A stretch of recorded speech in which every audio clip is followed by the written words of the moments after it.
Em 24 de março de 2015, um Airbus A320 cruza os céus da Espanha. Seu destino, o aeroporto de Düsseldorf, na Alemanha.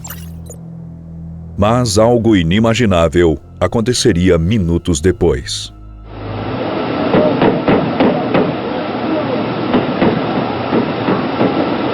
Terrain. Pull up. Pull up. Pull up. Pull up. Pull up. Pull up. Pull up. Pull up. Pull up. Pull up. O que aconteceu nesse voo é o que eu vou te contar no vídeo de hoje.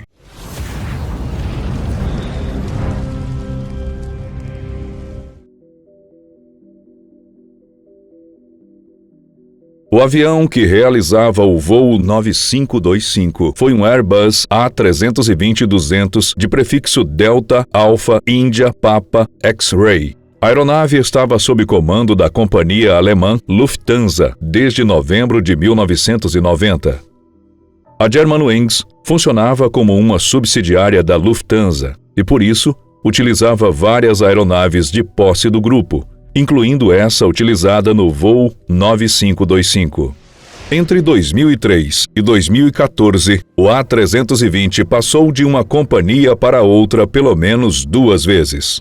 E, ao todo, ele já contava com mais de 46.700 ciclos, o que lhe acumulou 58.000 horas de voo até aquele fatídico dia.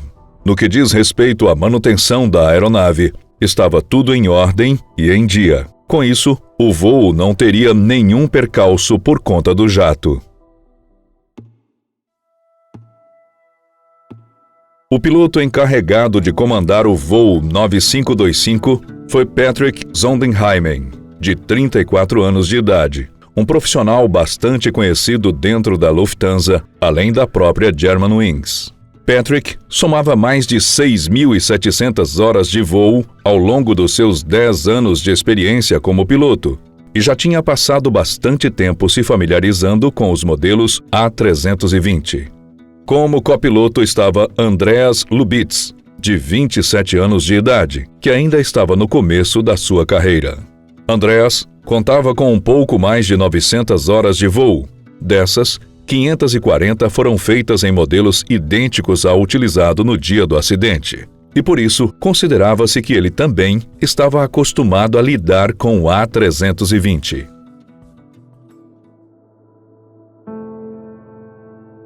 O voo contava com 150 pessoas a bordo, sendo 6 tripulantes e 144 passageiros. O avião saiu do aeroporto de Barcelona El Prat e tinha como destino o aeroporto de Düsseldorf, na Alemanha. Naquela terça-feira, os pilotos realizaram todos os checklists no A320 e, em seguida, foram liberados para taxiar até a pista 07R. Exatamente às 10 horas do horário local, o Airbus decolava pela última vez. Às 10 horas e 30 minutos, o capitão informa ao copiloto que estava saindo da cabine e lhe pediu para assumir o A320. Começava ali o drama do voo 9525. O avião estava passando pela costa francesa de Toulon quando começou a apresentar um padrão de voo estranho e fora do esperado. A torre de controle aéreo percebeu que o Airbus abandonou a altitude de cruzeiro pré-estabelecida sem ter autorização e começou a perder altitude sem motivo aparente. Mesmo sem contato com a tripulação, a torre declarou situação de perigo para a aeronave e logo em seguida perdeu totalmente o contato por rádio. Em seguida, o avião chocou-se violentamente contra os montes nos Alpes franceses, vitimando todas as 150 pessoas que estavam a bordo. O acidente se tornou o terceiro mais mortal em toda a história da França. Mas o que levou a esse desastre? É o que vamos te contar em seguida. Um extenso relatório sobre o acidente foi publicado em março de 2016 pelas autoridades francesas, fazendo várias revelações surpreendentes sobre o que aconteceu naquele fatídico dia. De acordo com o relatório, em suas conclusões finais, a colisão foi causada por conta de uma atitude deliberada e previamente planejada pelo copiloto. De acordo com as investigações que foram realizadas após a tragédia, ficou constatado que Andreas Lubitz sofria de sérios problemas de ordem psicológica e, inclusive, já havia feito tratamentos no passado por conta de ideações suicidas. Segundo o documento oficial, a decisão de jogar a aeronave contra o solo foi tomada no momento em que o copiloto ficou totalmente sozinho dentro da cabine, e por isso não houve resistência por parte de outro integrante da tripulação.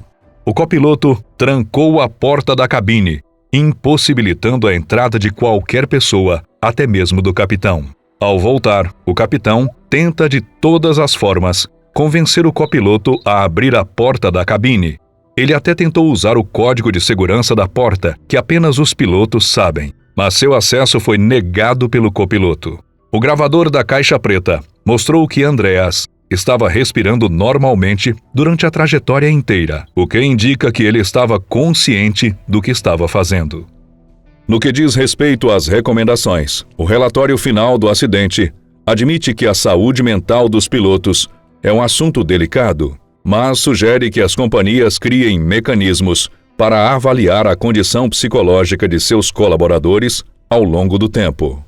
O documento sugere que as autoridades europeias realizem análises de rotina para tentar identificar alterações psicológicas ou psiquiátricas em pilotos. Ficou constatado também que o copiloto não avisou em nenhum momento a companhia sobre as dificuldades que ele vinha enfrentando, provavelmente por medo de represálias que ele poderia sofrer. Na maior parte dos países, a depressão pode ser motivo suficiente para declarar que um piloto é incapaz de realizar voos, o que explica o fato do copiloto ter mantido seus problemas para si. Neste sentido, a Organização da Aviação Civil Internacional recomenda que os pilotos com depressão que estejam sendo tratados com antidepressivos sejam considerados aptos para o voo, desde que um avaliador médico considere que as chances de intercorrências sejam mínimas. Dentro dessa mesma linha, o relatório final do acidente sugeriu que a Organização Mundial da Saúde desenvolvesse diretrizes gerais para a criação de regras mais claras sobre os cuidados de saúde que esses profissionais devem receber. Além disso, foi sugerida a criação de programas de suporte para pilotos que estejam passando por situações delicadas do ponto de vista psicológico e psiquiátrico. Muito obrigado pela sua companhia no vídeo de hoje. E antes de ir embora, não esqueça de deixar o seu like e se inscrever no canal. Eu fico por aqui e te espero no vídeo que está aparecendo em tela.